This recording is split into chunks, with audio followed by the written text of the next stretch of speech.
this Friday I go to the art institution of Detroit, and I wander around to see whether it's suitable for disabled people and whether they're inclusive to disabled people.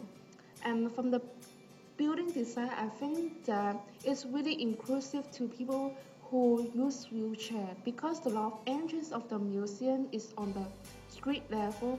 The door is large enough for two wheelchairs move across.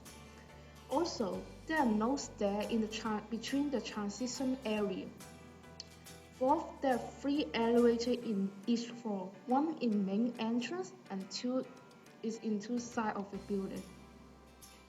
Also, but the problem is it's not really inclusive to majority of disabled people and people who have visual hear impaired. The first reasons why is the price. Um, the price is the elderly and the disabled people have to pay the full price. But however, in Hong Kong History Museum, elderly people and disabled people only need to pay half price of ticket free because most of the elderly people and disabled people is in poverty.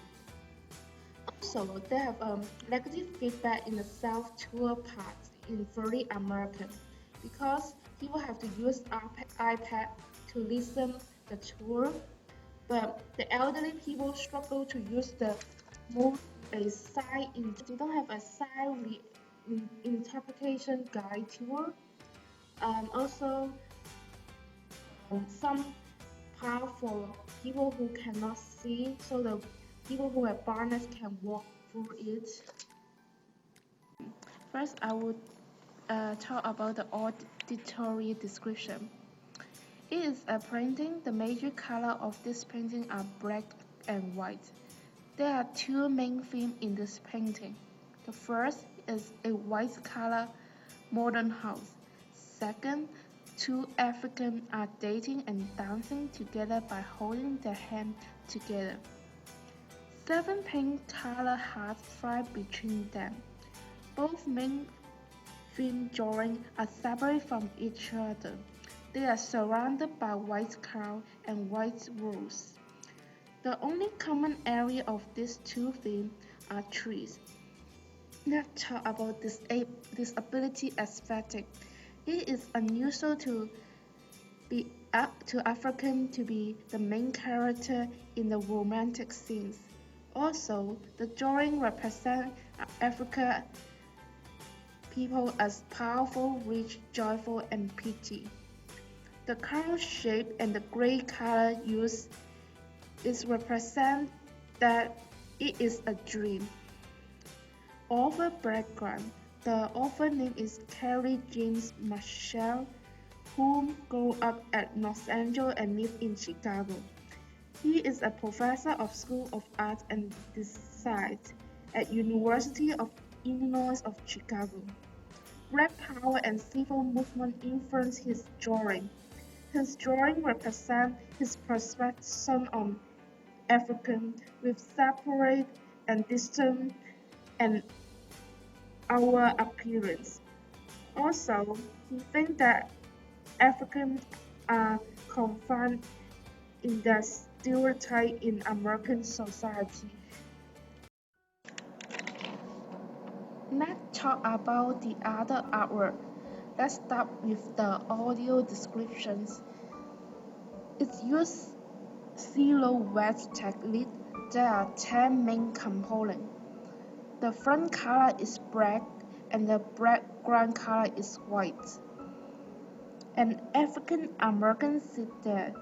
Then a white man rides an African American woman like a horse using a whip and dangling a carrot. A small rabbit holds the gun and bullets the woman. There are a wall sign with fire under it. An African American female hugs the white male. The other African American female are holding the white male head too.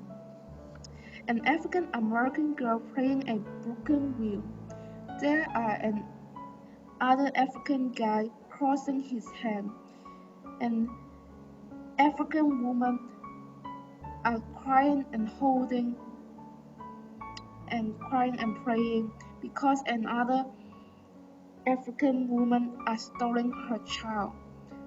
At the last Sphinx, two child is linked shoot them. An African female run away. Then there are several crowds surround the word the end. Let's talk about this ability aesthetic. In the whole artwork, the main character mostly is female African American, which is unusual in traditional artwork. The artwork focuses on the issue of poverty, abuse, or slavery. It is the dark side of African American. It shows race and gender issues too. For instance, the white guy treats the African American as a horse. This drawing shows the poverty too, because the girl is playing broken wheel. Also, African American is being stereotyped in American community because we can know that they are African American even though we doesn't know the skin color of the people. Talk about the background information of the author. The author is Karen Elizabeth Walker. She lives in New York. She is a professor at Rutgers University. As an artist, she explores race, gender, sexuality, violence, and identity in her work. She is best known for her one-side paper cuts. When she was a child, she moved down to the south part of America. She saw the intense discrimination. This is all my comments in this painting. Thank you so much.